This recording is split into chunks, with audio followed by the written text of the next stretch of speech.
I'm Vance Bastion, here with my co-host S.A. Baz Collins for this week's Written on the Edge Season 9, Episode 14 interview. We'll be talking with James Pauley Jr. and discussing his latest book.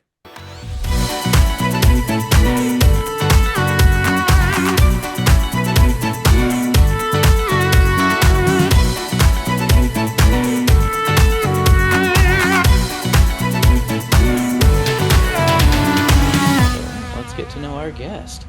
James Pauley Jr. was born and raised in a small town in southwestern Michigan. He received his bachelor's degree from Albion College with a double major in German and Spanish.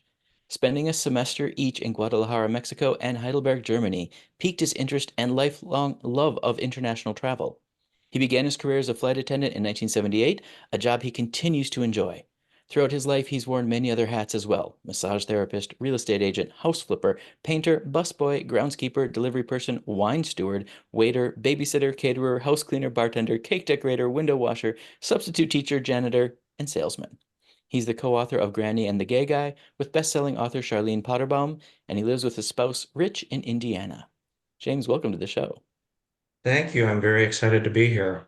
Your I resume heard must be that. I awesome. heard that bio, and I just went, "Okay, Guadalajara and Heidelberg. Do you want some salsa with your schnitzel?" Oh my gosh. And it was the same year. I had 2 weeks in between. You Uh-huh. want to talk culture shock because Mexico, I love, Germany, I love, but Mexico, they're so laid back. Everything's manana, manana. And then I come home for Christmas for 2 weeks. And then I go to very regimented Germany. Achtung, you will do it tomorrow. But they were incredible experiences, both of them. Well, and I'm assuming that's part of what got you into writing. So, is there are there other instances that led to the passion for writing your book? Well, that specifically, I've always been a diary keeper. When my sister she's a couple years older than me, I would steal her diary, but it had the little lock and key. So I saved my allowance and bought my own so I could use the same key to open hers. But then I started writing, and I've journaled pretty much my whole life. But when I was in Germany at the end of the semester, I had worked the summer before to save money for a Euro pass, and I traveled for 4 months alone. It was just me and my journal, and I wrote and I wrote and I wrote, and that journal was my best friend. And it made me realize how important writing is to me, just for the therapeutic factor. And that was a time of major self-discovery for me. So, but ironically, just recently, I found those journals. There were like four of them, and I started revisiting them and remembering things that I've forgotten. But as I was getting to a really good part, all of a sudden I realized that I had meticulously ripped out about 20 pages. And so I reread the prior pages to try to figure out where I was. And I remember exactly where I was. It was a week in Paris, and I had fallen majorly in lust for the first time. And what I did, I remember this too, I changed the gender of the person in fear that Oh. someone might read it someday. Hmm. Um, but I remembered every detail, and I might put that down at some point. But what I also realized when I saw that was I will never rip pages out of my life again. I write with honesty, sometimes uncomfortable for possibly both sides. But yeah, that's really when I got serious about it. Nice. Well, I That is have to also, say, you need to write that book with that title, "Would you like some salsa with your schnitzel?" Because I think that would I be a love big it. seller, and you could probably get Netflix to option it with that title. There we go. I could do it, no. and I'd have to go back to Germany and Mexico to There you do go. There you go. research. Yes. More specifically, you need to create t-shirts that say never rip pages out of the book of your life. There you go. I like that too. I like that.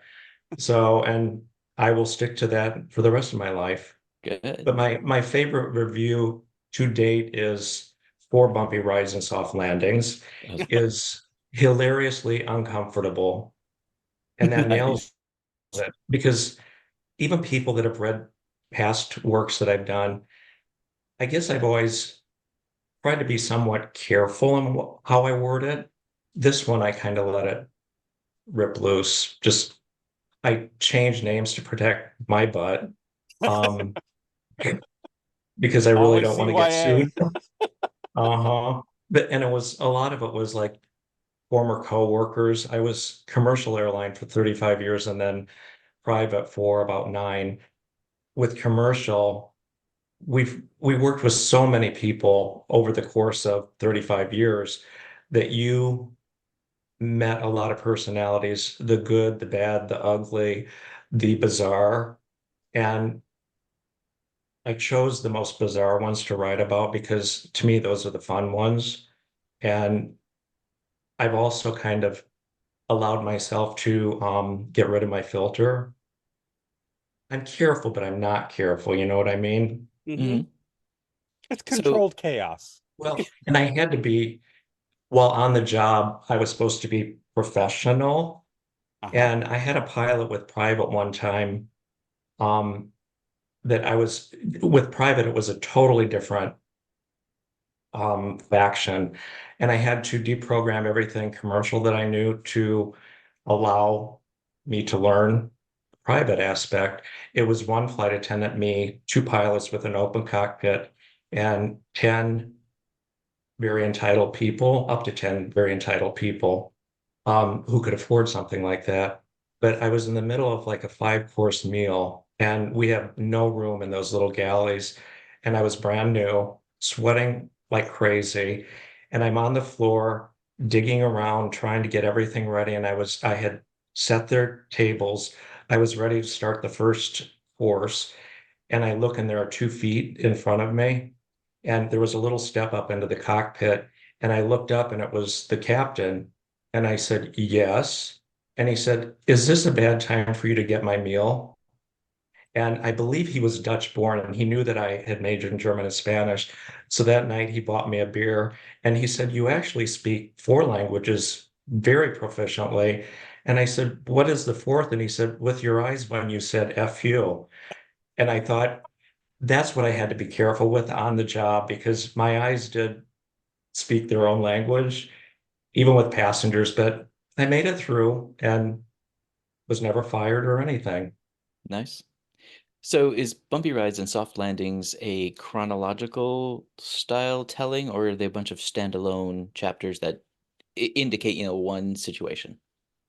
Both, but I did try to do them chronologically. Okay. Um, I had a great editor that helped me with that. Not really a developmental editor, but um, made suggestions.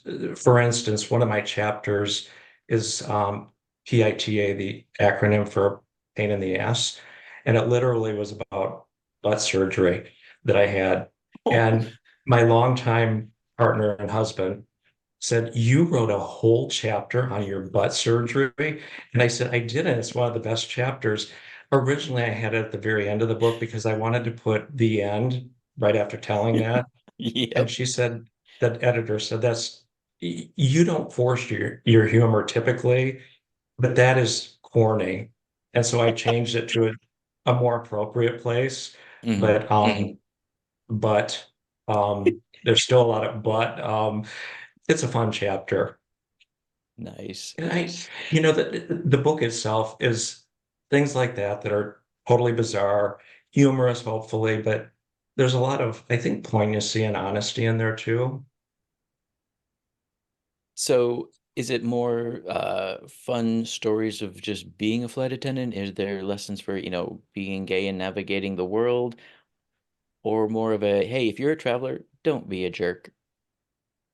Both. Both. I touch on a little of all of that.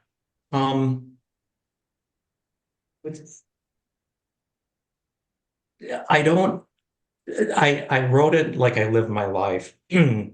I came out when I was 21, totally accepted by my family, which I was very blessed that way. My partner as well, even though his mother, it took her a long time before she could use the G word, Mm. and we would try to make her say it. Um, but I lived my life in a way, total honesty, but I never slap anyone in the face with it either. Hmm. If even with passengers back in the day, if they would say, and there's a chapter, um, it's actually in a new book that's coming out. It was a woman that lived near me in South Bend, Indiana. We found that out. We were coming back from Frankfurt to Chicago, and she would not quit with the nosiness. And she ended up being on my 3 hour bus ride on the way back to South Bend when I wanted nothing more to do than just chill, sleep, Decompress. get away from all that. And it turned out that her husband that was with her was a minister in a local church, assistant minister. And I felt very uncomfortable around him because when she fell asleep, I kept catching him staring at me. Mm. But she kept asking personal questions. And she said, "Are you married?" And at that point, we weren't. It wasn't legal yet. But I said, "Well," I said, "I'm not married in the conventional sense, but I am because I've been with someone for X number of years." And she said, "What does she do?" And I said, "Well, he is blah, blah, blah." And she started immediately with the judgmental, just shaking her head and, oh, oh. And that went on for quite a while. But I decided then and there, I am always going to be honest about Yep. Yep. Hmm. I am me. And again, it's not like I'm trying to prove anything. What do we have to prove? We are what we are. And Exactly. what I hope this book can do, as with the future one, is someone that's struggling with their own acceptance or their own sexuality or whatever, whether they're gay or not, is to simply live their life in their best possible way, as I do, without um, any repercussion, any guilt or whatever. Yeah. So Nice. that's it in a nutshell. Love it. Baz, did you have questions?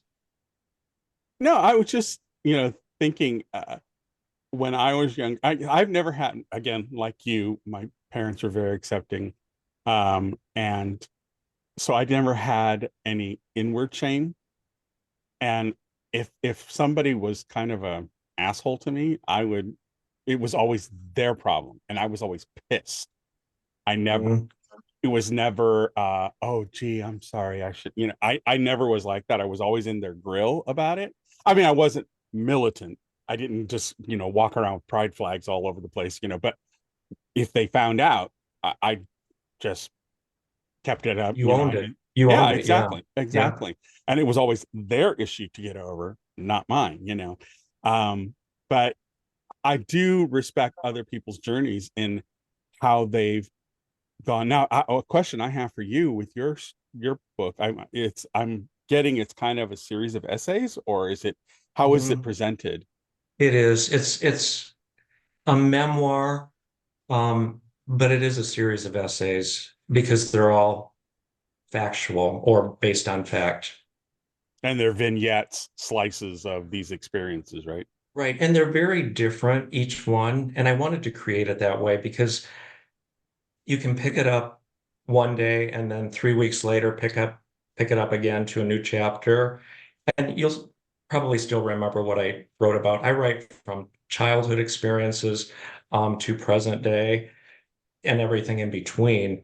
But I didn't do it all because I want future material too. Oh yeah, absolutely. Hmm. And I love that you said you've included the childhood, because I think that's one thing that queer people don't really give credit to, is what we go through as children who already Mhm. have a sense that we're different and have no way to articulate it at that point, because often, it's not Exactly. a sexual.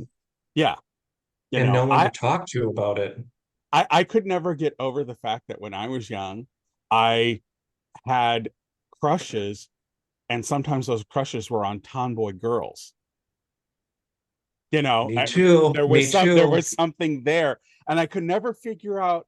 I mean, I knew everybody was kind of okay with it, that I liked her, but they also looked at me like, why her? I mean, so it was always, and it was something that it took me a while. And then when I finally met my first lesbian, I originally thought it was a boy.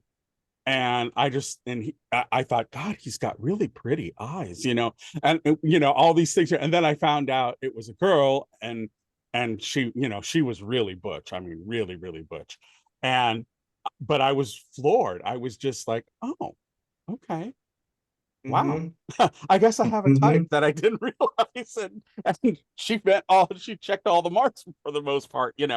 But I think, like I said, I think you writing from that experience, I think it's vastly important. There's another book by I think his name was Sondheim or Sondheim. I'll put it up here. Um, and he wrote a book called The World of Boys, where it's about his growing up and coming of age, literally from youth to adult, with a family that lived next door. And I loved it because it was just so reaffirming to see someone else's childhood, even though their experience wasn't like mine. But he explained it so beautifully that it was a world he wanted to be a part of, but knew that he couldn't. And so Hmm. there was the world of boys was over there. It was his attraction, but he never, so I love that you're doing that, because it is so important that we capture and especially because we have queer children that are at risk now. They can't be Right, read right. stories. They can't be, all these things that are going on. And Hmm. it's because people make assumptions. Oh, well, these children are straight, and it's the gays that make them gay. No, we were that way from birth, and our experiences aren't what you think they are.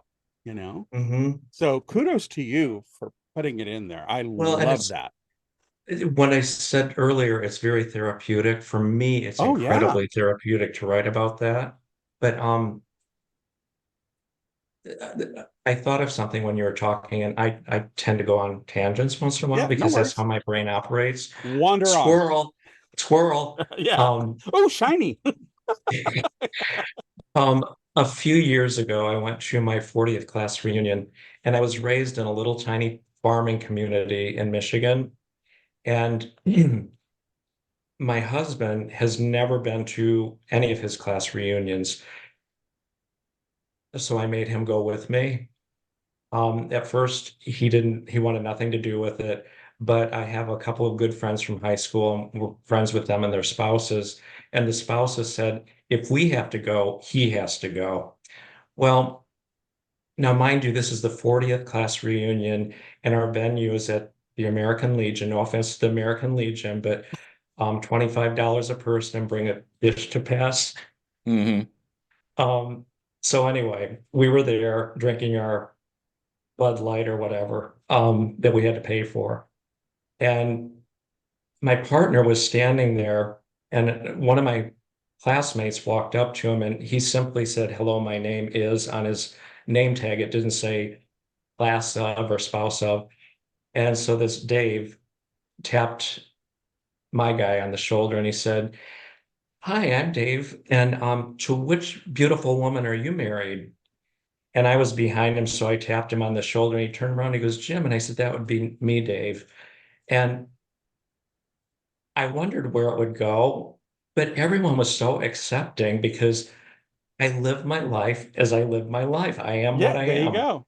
The And only no the only one downside is that you guys should have Romeo and Michelle'd it. exactly. Exactly. That was a Oh, missed opportunity. well, my 50th is coming up in August, No, there you so There you go. go. There you go. I think it's at a restaurant even. Wow. We've Ooh. come a long way. Right. Get those metallic dresses out. So at the when we first started talking about your book, you teased the second book, the one that's coming out in May, right? Yes. An Unconditional Friendship.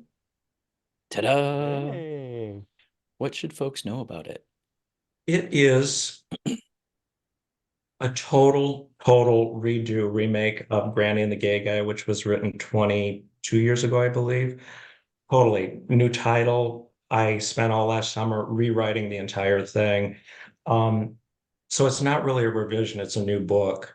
But Granny, the premise of that is it details a very unconditional friendship, um, in that we are total opposites. She is 24 years older than me. Um, Married, very fundamentally religious up until a few years ago when spirituality kind of replaced that, thankfully.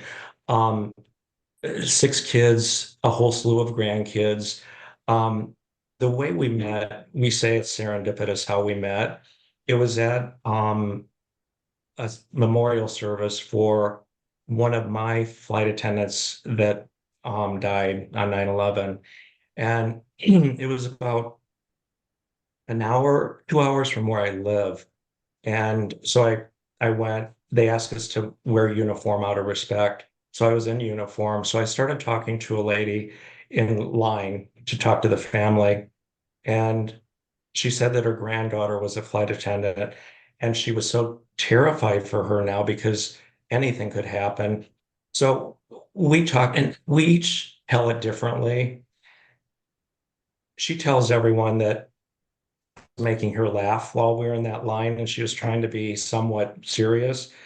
But every time she was, I would make her laugh again. But I remember the serious side of the story that she said, "How do you do it?"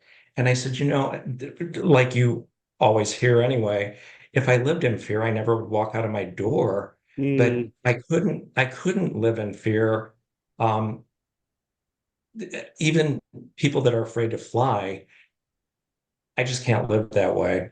So a year and a half later, she had a book signing. She has written, I think, 5 or 6 books, and I was the first one in line. I didn't know it was her. I just had read about the book in the newspaper. It sounded fun, kind of Irma Bombeck-ish, and I was intrigued by it. So I went. And the minute she looked at me, we both said, you look familiar. Well, over time, we exchanged numbers. She had actually written about meeting a flight attendant at the memorial service in the book. And I called her and I said, I was that flight attendant. And it just started this incredible friendship that has continued to this day. She will be 92 in July. oh, I just saw her the other day. She's still very active, still. She's now reading some of her past books to the residents of an assisted living nearby. And as she says, she can't see or hear for hell, but she can get around and still have a good time.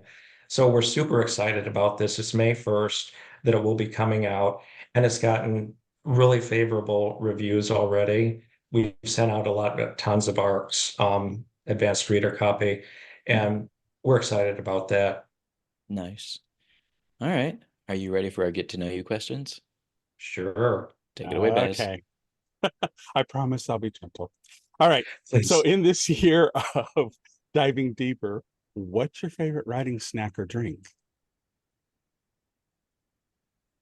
Well, I try to keep it simple so that what I love the most would be like chocolate chip cookies and Kit Kats and Milky Ways and Three Musketeers. But I also know with that sugar high, I have a major sugar Crash. crash. So the next scene would be me taking a 3 hour nap. So I try to keep it on the healthy side with nuts, fruit, that sort of thing. I'm an early rider typically, so coffee is number one to get me going, but then water, kombucha, different teas, that sort of thing. And Hmm. in the evening, I can be incredibly creative writing while drinking wine. However, the next morning I have to clean it up drastically. But the ideas do come a lot of times Right. when I'm imbibing. So Oh, that I'm Bacchus very can be diverse. one hell of a little muse. And there are Oh, times put that that down. Put that down. I jot down little notes on what I might write about later. And the next morning I look at it and I'm like, what the hell was I talking about? That happens quite often. So I try to keep it somewhat healthy. Oh, there you go. There you go. Well, okay. What books did you grow up reading? Mostly ones that my mom didn't know I was stealing from her. I mean, I read like Huckleberry Finn. I read the Bobbsey twins. One of my favorites, it was called The Incredible Journey, about three animals that find their way home 3,000 miles away. Kind of a fantasy, but it was fun for a kid. But I read snippets from, I remember my mom was reading Valley of the Dolls. I read snippets from that. I read snippets from Coffee, Tea, or Me. Um, she didn't know it until later in life, and I told her, and she was like, "What kind of a mother was I?" But I always read. I love to go visit one of my aunts because she had all the trashy tabloids, and I would read those too. Yeah, of Nice. course, of course. All I'm right. very, I'm very eclectic in my taste. Even to this day, I can be reading whatever, and then totally switch it out Yeah, the well, next book. there's no better way to be. All right. So, who's been the biggest supporter of your writing? As if we don't know.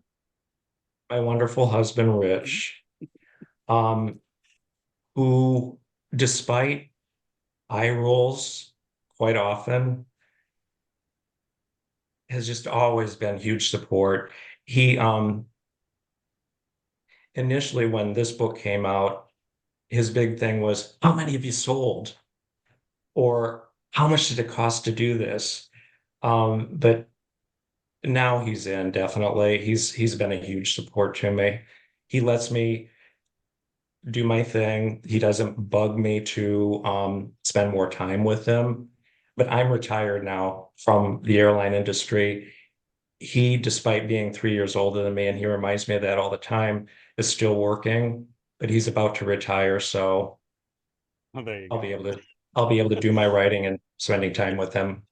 Vance and I have a secret desire someday of putting all our partners and having some guests on and have them put their part and just let them do a show. That would Just be see what incredible. would come out. That would be Imagine the incredible. danger we would get into. I was just going to say, though, a few of those might not be speaking to each other later in the day if all the secrets Right, come out. right, Yep. right. Okay, are you a morning person or a night owl? I used to be a total night owl. In the airline industry, because we fly through every time zone Hmm. imaginable, my circadian rhythms were totally messed up for so long. So I would sleep whenever I could. But now that I am sleeping in my own bed every single night, which is a dream come true, uh, I get up really early and I find that I'm clear-minded then. It's quiet. I need total quietness, preferably a little bit dark outside, because I'm also the type that if I'm sitting here writing and I'm dry, trying to figure it out, and I look over and I see bird poop on the window, the next scene is me dangling off a ladder, washing all of our windows. I get sidetracked very easily, but that time in the morning is good for me. Oh, excellent. All right. Well, what's your favorite hobby outside of writing? This is kind of boring, but traveling, No, that's not I boring. Boring. it's been such a part of my life for so long Oh, yeah. that now doing it on my own. I went last week to an incredible literary festival in New Orleans, and I dreaded going, not being there, but to travel. I love to be there. I don't necessarily like the in between flying there, whatever. But that's our hope that once he retires, that we'll do some big time traveling. And I consider myself kind of a social introvert. I've had people tell me I'm an oxymoron. A doctor told me that one time. My therapist told me that, and I took it as a compliment. Um, but I love meeting people. I love socializing, but I love my alone time also. Hmm. Yeah. Not that Okay. that's a hobby. Well, it Right. is a Well, yeah. hobby. Yeah. But It's still, my okay. hobby. We'll Yeah. take it. We'll take it. All right. Has writing and publishing a book changed the way you see yourself? Yes. There was always, I've always been my biggest critic. A lot of self-doubt in everything I've ever done. This, I thought, oh, bless my heart. He thinks he's a writer now. Um, but now, just in the last 6 months or so, I realize I am a writer. There's been good reviews, um, very favorable reviews. I've gotten a couple that are so-so, but I look at the good in that review rather than so-so part. And I Mhm. think I'm going to take from that and try to learn to not do that again or to do that or whatever. But yeah, now it's changed me because I truly am a writer. Excellent. All right. Well, the next two questions are mostly for fiction writers, but I'm going to ask them and see if you've got something surprising. If you were to write a spin-off about a side character or person, who would you pick? I would probably pick my mother, even though I wouldn't call her my mother, just because of her personality, her life experiences, her wit. Um, her she was very inquisitive. She was funny as hell, very dry wit. Um, Very investigative with me, especially out of her three kids, because I did a lot of sneaky things. So she could be a detective in a fiction book, a Oh, very there you funny go. one, kind of a Stephanie Plum, Janet Ivanovich type. Okay. Um, but she would be more like Grandma Zor, the older character and Janet Ivanovich is kind of between the two of them. So Okay. yeah. And I, Okay. I know they always say best thing to do is write what you know. So I would definitely know. Mm, I'd say that wisdom's good as a starting point, but if you only wrote what you know, our books would be so flat. Exactly. You know what I get my best inspiration in dreams. And years ago I met the young singer Joss Stone. She was on my flight. Incredibly nice gal. Um, Her managers were trying to get their tour buses together when we got to O'Hare, and she was with all the luggage and they didn't want to leave her alone. So I just stayed with her for about an hour. And she writes a lot of her own music. Material. So I said, when do you find your best inspiration? And she said she always leaves a pen and pad of paper right next to her bed. And she said it's when I'm sleeping or right when I wake up, the thoughts come to me. And that's kind of how I am too. I'm forever at night in the dark, jotting down notes that I can barely read the next day. But and what I want to do too is start stepping out of my comfort zone. I call it my uncomfort zone and write like fiction. I have not written fiction. At the literary festival last week, they had several incredible workshops. So I went to one on erotica and writing about. And I realized later I was stepping out of my comfort zone because I will always have the incredibly dirty mind of a 14-year-old. I think we all kind of do, but I don't always verbalize it. Right, right. Um, and in the workshop, the first thing that the facilitator said, and I'm thinking naively, okay, he's just going to explain how he does the writing. It was hands-on. First thing he said was, "Does everyone have paper and a pen?" And I'm like, "Oh crap, I've got to write something." Well, he used the sentences, and so he gave us a scenario, and said, "Write one sentence for each of the sentence." So we would do like sight first, and then he had everyone read what they wrote. Well, some were just dirty, and because I'm kind of OCD and I'm a rule follower, there were times that as they were reading it, I was thinking to myself, there are three periods in there. That is not one sentence. Well, and I thought, one sentence, you're so limited with what you can say unless you're super creative. But when we finished it, I realized I have to tackle some of these uncomfortable things for me, fiction being one, because I've not written fiction that much. I have, but I haven't. Um, and maybe I'll try a little erotica. Who knows? There you go. There you There go. you go. All right. Well, have you ever traveled as research for your books? Indirectly, yes. Mhm. I was gonna My say experience, it's my kind of whole in the life. title. Yeah. And one of the chapters is called Bitten by the Bug, and in Bumpy Rides in Southland. And that details different travel experiences, mostly me alone. But there's another chapter called So Sorry, SARI. For 6 years, when I was with commercial, I flew primarily Chicago to New Delhi. And that was an incredible experience. And my research, I love to, as a friend says, steal with the eyes and ears. I'm very observant. Sometimes people think I'm not paying attention to them because my eyes might go behind them. Um, but I'm listening because I can Mhm. multitask. Yep. There you go. It's always on record. All right. Mhm. Finally, how do you celebrate when you finish a book? Usually quietly because I'm already onto my, by that point, I'm usually on to another something. Um, Basically, we just go out for a nice dinner. Um, Toast he might toast the fact that he has me back for a few days quietly, really.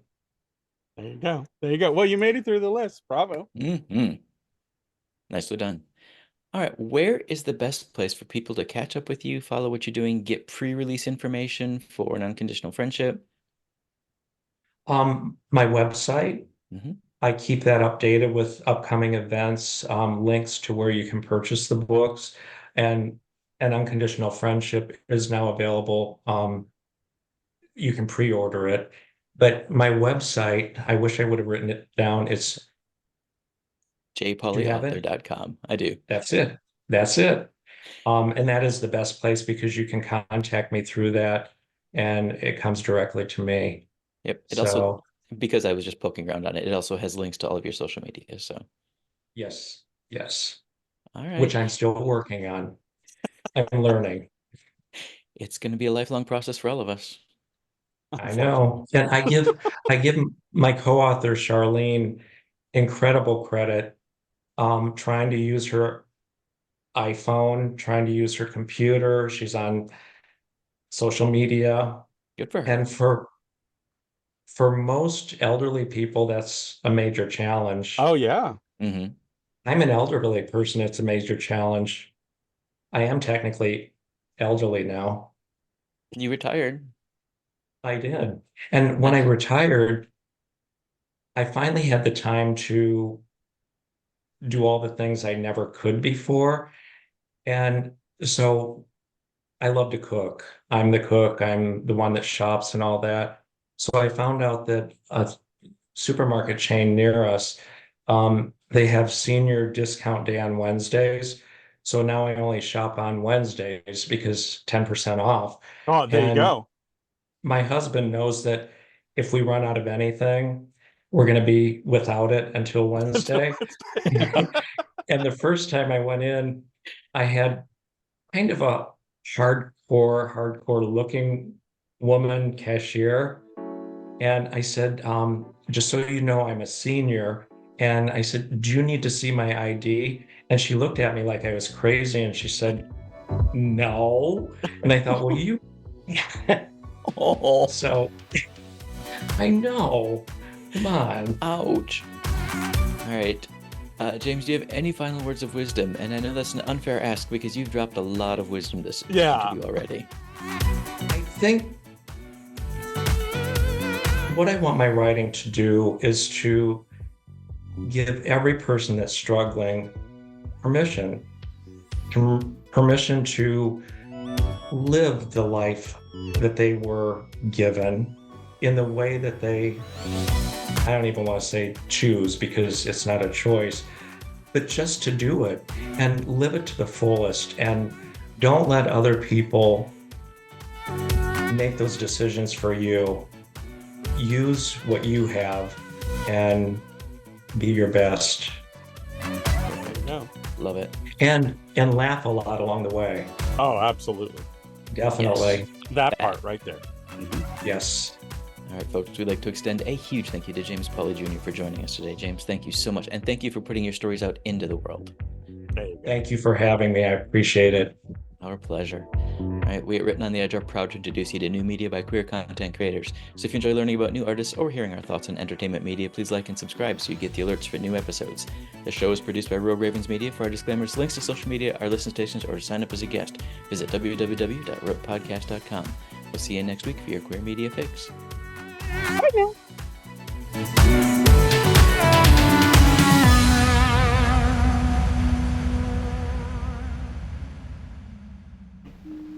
Oh, what's that? Closing time. The bums rush in melody, dear.